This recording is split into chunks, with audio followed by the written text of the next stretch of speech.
Hello, everyone. Thank you so much for joining me. My name is Solomon Izang Ashams. Good to be with you on this Sunday, wherever you are. Thank you so much. I hope you had a great Sunday. Some of you guys went to church today, which is really great. I did. I went to church today, 10 a.m. service. I think there were about, 60 people or less. And today was the sermon was around the voice, hearing the voice of God, basically, which was really great. Thank you so much for joining me on this day. Thank you, Pretty. Thank you, Kate. Thank you, Jonita Zodwa from the UK. The Germany live seasons always here. Prunel, bonjour, all the way from Canada. Thank you, Mwape. Mwape is saying, let me put it there. He's saying, I was expecting Solomon to talk about this. Definitely. Yeah. I think we need to talk about it. It's always good to follow these stories and gradually we will get to understand the lies that have come true and also some of the things that are not being shared the way that it should be, because there's a lot of stuff that's been hidden, and not just by Bushiri, but by a lot of other leaders and pastors. Some of the stuff that they do, they don't tell you exactly what happened. So I don't see how, I don't even see how a group of people would still be believing in Bushiri after he jumped bail from a country that he is being investigated for different crimes like rape, like money laundering, like fraud. And then you have so many people who still believe in him, and a lot of us have been that kind of victims. Maybe you've been through that way yourself, where you've been believing in this man of God and protecting him, in quotes, and defending him in spite of you knowing that this person has done so many wrongs. The more we continue to protect our leaders that way, the more we would continue to be a very weak society, a very weak church. That's what it is. They would continue with their iniquities. If you know my iniquities, please expose it. If you know I'm doing something terribly wrong and then I'm a hypocrite and now talking about things, like somebody who is doing his best to live a righteous life. And I'm not saying that I'm not saying that we don't make mistakes, we don't sin. But when somebody is intentionally sinning and tries to cover it, then there is definitely a problem. And that's what we're going to be looking at today. This is fresh news that came out just today. And not just fresh news from the reports. It's actually not something that is being shared just by the way, but it's something that has been written in a sworn affidavit. So for somebody to write a sworn affidavit to say, this is what happened, it shows how serious the whole thing is. So thank you, Sibongile. Sibongile, he's tackling somebody there. Thank you. Covenanted Worship, thank you so much for coming. Thank you guys. Thank you guys. Thank you guys. Thank you guys. I'm seeing Lerato. I'm seeing Team. I'm seeing Impilo. I'm seeing so many people. So many people here. Different people. Thank you so much. Thank you so much. And like I said again, when we share these stories, we're not just sharing news. Please, I beg you, when I share stories that I've investigated or people or stories that is happening, don't just see it as news. Listen to it like you listen to the Bible when you read it. Listen for truth. Listen to it for values, Christian values, biblical principles.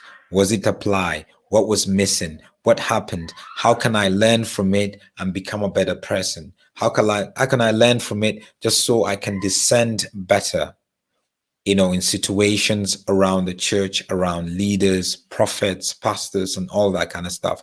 Because for me, that's very important. It will be a disservice for me to, at the end of the day, you just come here and listen to the story, and then what? And then that's just it. No. But how is the story gonna enrich your life? How is it going to make you better? How is it going to increase your knowledge? How is it going to help you with your leadership? How is it going to help you with your expectation of a leader? How is it going to help you to discern when charlatans are doing stuff?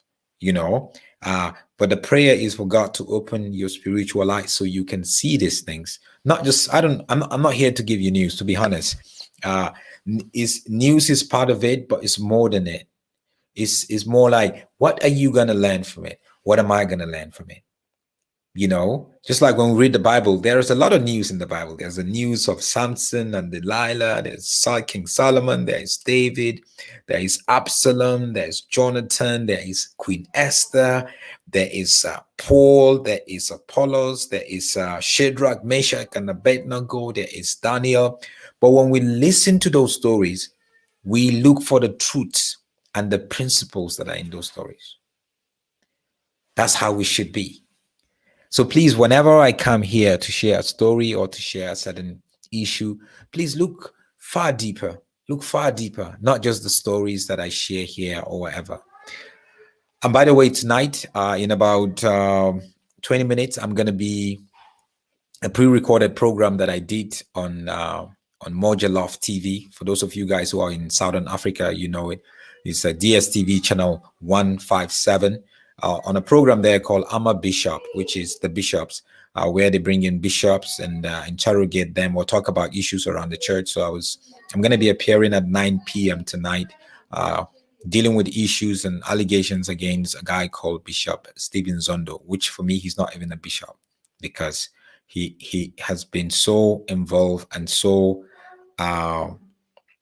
he has totally, left God. He has allowed sin to sway him and take him away from the path that God had for him, which has become a major problem. A lot of people have become his victims, women, men losing money and all that kind of stuff. So back to tonight quickly. I'm going to be talking about Bushiri and the Great Escape.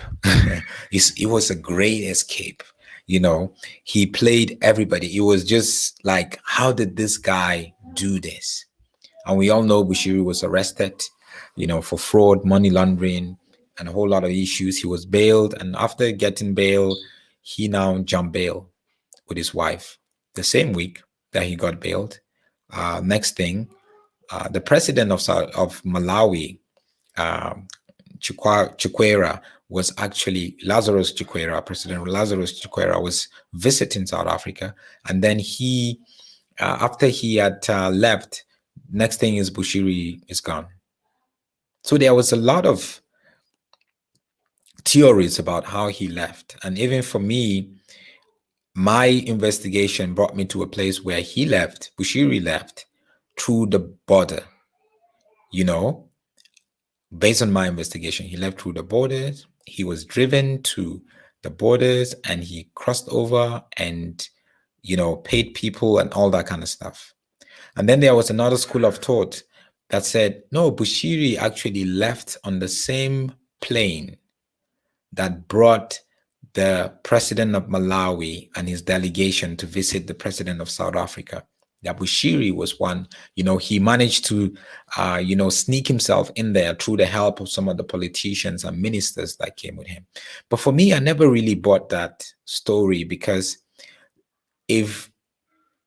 whoever you are, and no matter how powerful Bushiri is, there is certain levels that even if he's connected with the government, they wouldn't let him.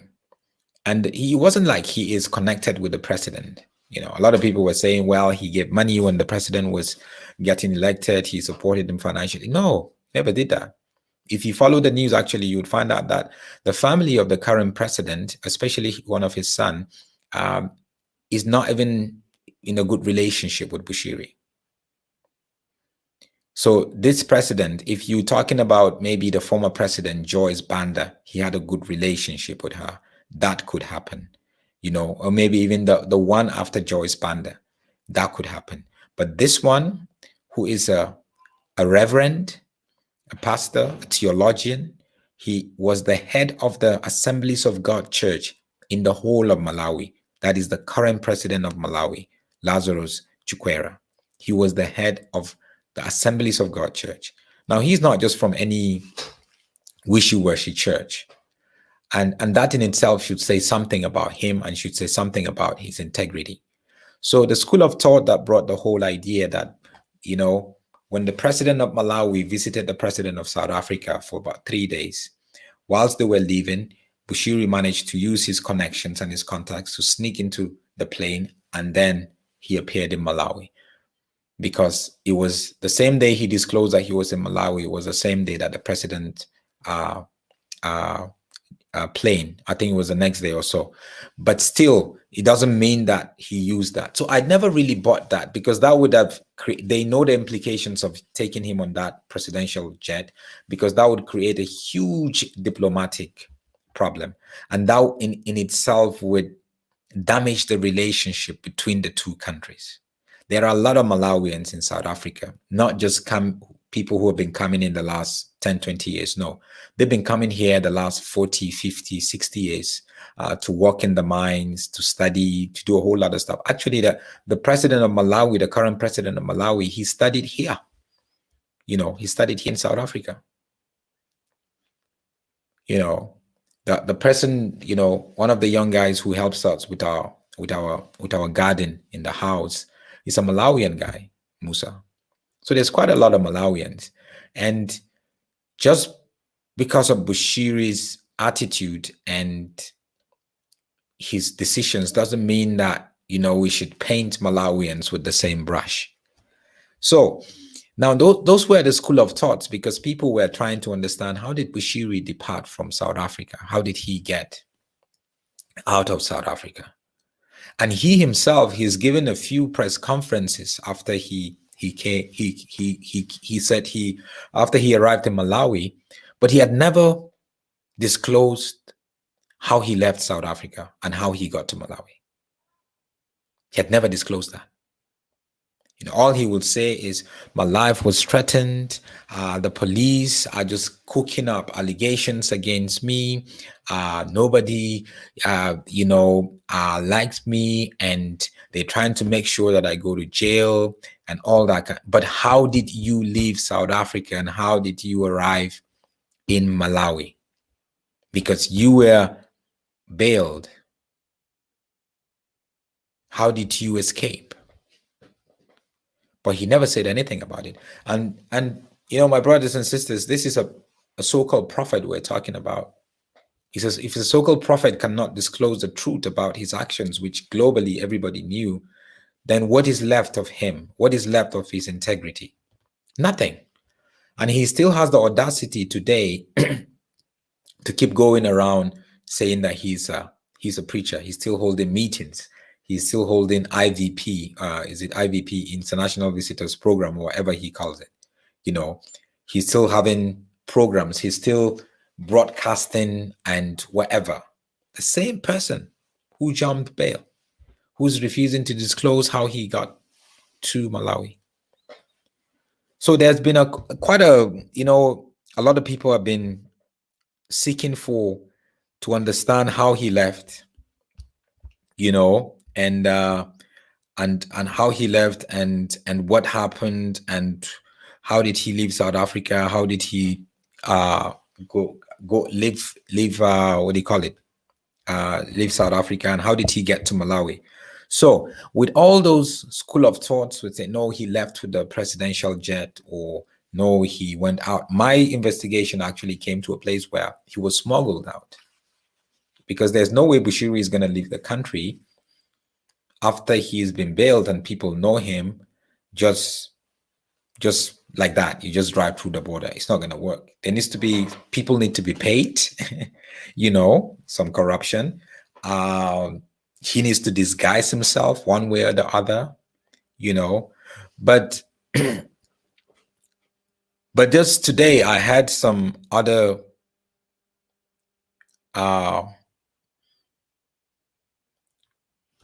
school of thought on how he escaped, and that's what I'm going to share with you. I find it very interesting, and I think this might be definitely there might be some truth in this. So this is Bushiri's ex-girlfriend. She's like 28 years of age. She's South African, and they've had a relationship with him. She'd had a relationship with him for about 2 years. Now she has come out and approached the Hawks. So the Hawks is a part of the police that investigates, all the serious crimes in South Africa, just like the FBI or so. So she has approached, the Hawks and told them how Bushiri escaped. And she said that via a sworn affidavit. So that means she wrote it and then she signed it. Now, this is a girl who's young, 28, and she's been in a relationship with him for about 2 years. His girlfriend, she lives in Sandton. So if you know Sandton, we're talking about a very high level. She lives in Sandton Towers, so which is a very high level, upmarket kind of like residential area. So she's definitely been in the money, and she actually proved to the Hawks, the police, that to show them that she had a relationship with him, he came to her house and said, look, I have his clothes that he lives in my house because he's there regularly, sleeping there over and over again. So it was more like a home for him also. And she took him there. They saw his clothes and his personal belongings were there. So obviously, from her side of the story, they've had a very intimate relationship that lasted for over 2 years between them. So she approached them with her side of the story. So now the thing is for me right there is, why did she approach the police with her side of the story? Is it because she wants justice? Is it because she wants to be paid? Or is it because Bushiri had promised to pay her a certain amount of money, which he did never fulfilled, and now she is deciding to expose how he left? Because, I mean, if you're a young girl hanging out with Bushiri, who is a charlatan, it shows that you yourself, you don't have integrity. It's as simple as that. A married man, you're hanging out with him, having intimacy with him, he's paying your bills. It shows that you do not have integrity. You do not have character. So she herself, she must have an ulterior motive. Maybe there's a deal that went wrong somewhere. And that's how we live our lives, a lot of us. We promised to do this and this and this and this. Something went wrong, then we expose the person. Yeah, but it should be from a place of integrity. You were living in sin with this person, and now you want to expose him. Of course, we're glad. Of course, if our story would help to get Bushiri here, that would be good. But we always have to question our intention. Because I know Bushiri will promise you heaven and earth. Maybe he promised he was going to give out 5 million or 10 million. And this is like 3 months, 4 months, 5 months. Nothing was happening. Okay. Maybe he said, I'm not going to pay you again. And boom. Now, she got angry and she gave a story. And before she gave a story, she actually said that the police must promise her protection. So obviously she's afraid of her life. She's afraid for her life. So they took her confession. So she came and confessed. I helped Bushiri escape to Malawi through the Bait Bridge is one of the border posts that takes you out of South Africa. So she gave them the name of the border post. Obviously, again, she said she had a 2-year love affair relationship with Bushiri, and she took the investigators to her house and showed them the clothes to her house as proof, just so they know that she's telling the truth. So, according to her, this is I'm just going to give you a brief blow by blow of the dates and a bit of the time of how she said he escaped.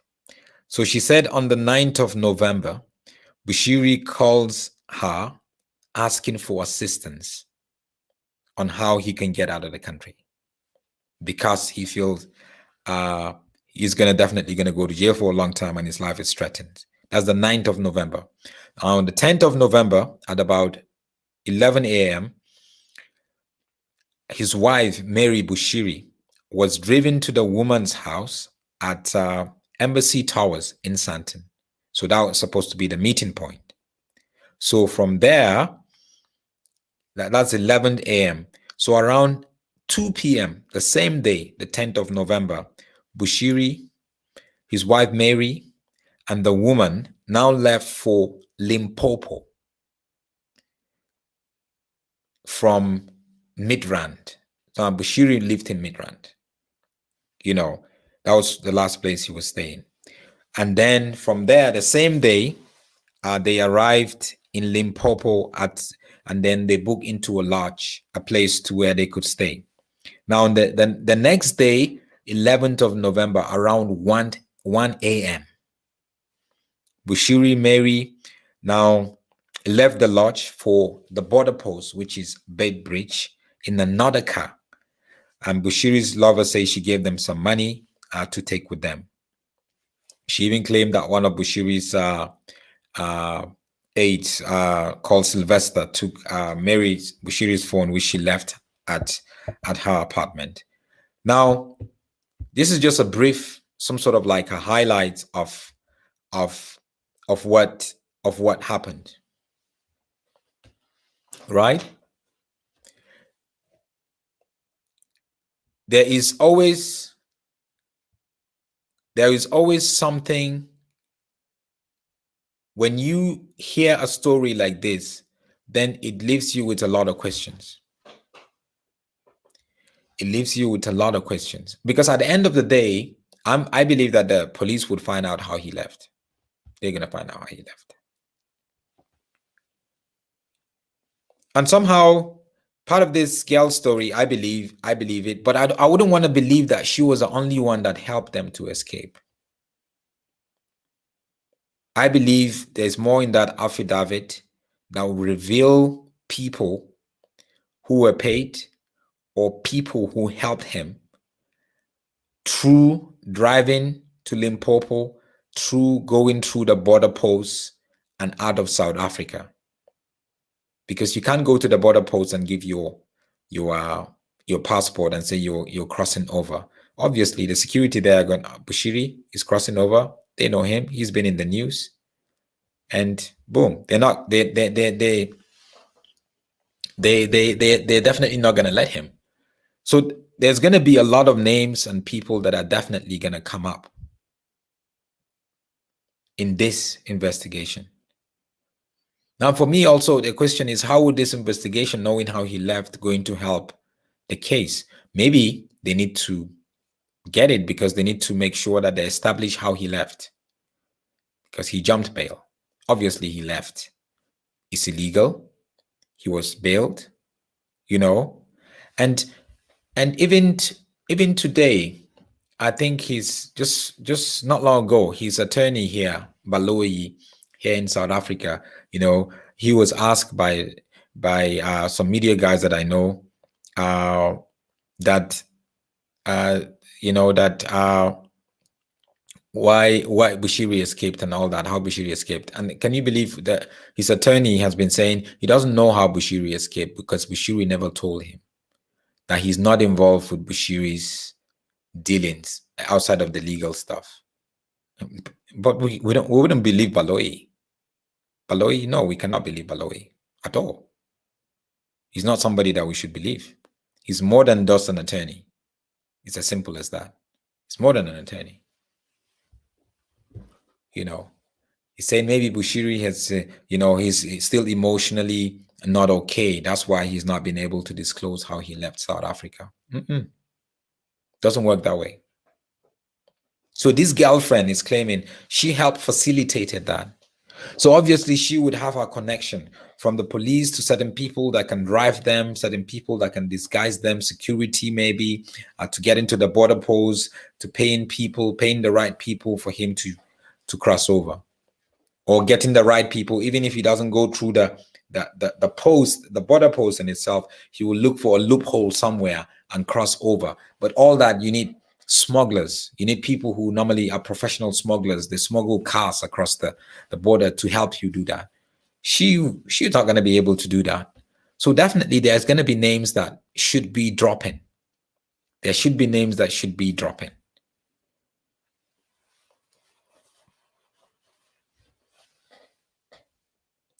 So there is definitely things that needs to be, there still need to be discussed. I don't know what you think about it yourself. The puzzle is still not complete on how Bushiri escaped. The puzzle is still incomplete. Now, the fact that this girlfriend obviously went to the police and offered her story, obviously she's going to get some sort of immunity. She will strike a deal. I will tell you this, I will tell you that, but you're not going to do nothing to me, and you're going to make sure that I'm protected. So we're going to see more of that, and we're going to see more of it, because you have to understand that Bushiri himself, he's been going up and down and up and down. There's no way he can leave. There's no way he can leave a place like Malawi and go somewhere else. Right now, he's supposed to be back in court, and definitely, somebody's mentioning a good page, a good point here. She's saying Bushiri is no longer funding her lifestyle, probably. Yeah, because she lives in Sandton and she lives in a very expensive place. He's been paying that. Maybe they're paying rent there, 25,000 every month, 25,000 rand every month. She's used to that. Pays for her car, pays for her clothes. But now he promised he was still going to take care of her after after leaving whilst in Malawi, but he never kept to his promises. And now her life is just, maybe she was kicked out of her place, because that's what happened with some of these slave queens. It sounds like she's one of these slave queens who are just out there to make money, So there is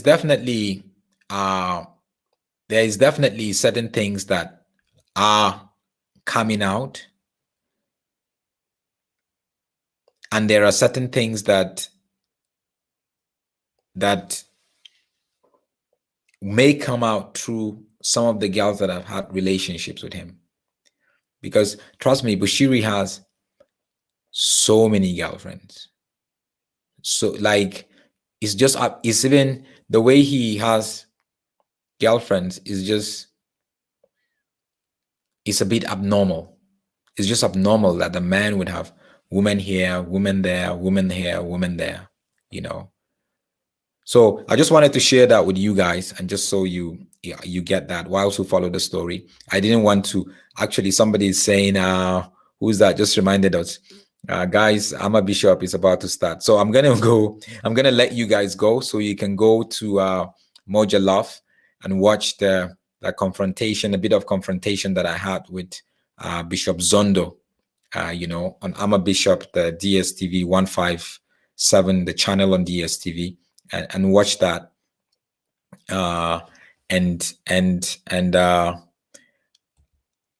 Yeah, I think is best to do that. So I just wanted to kind of like just bring some sort of an update and to look at it and say,